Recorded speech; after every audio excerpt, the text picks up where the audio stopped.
I mean, I played with great champions. I played with players that already was wow. I played with players that I saw was a talent, became wow. But the one I felt that could do it longer was, and he didn't do it, was Adriano when I was in Inter.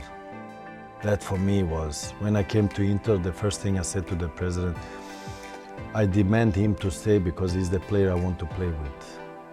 Because the way he was an animal. He could shoot from every angle. Nobody could tackle him. Nobody could take the ball. He was a pure animal.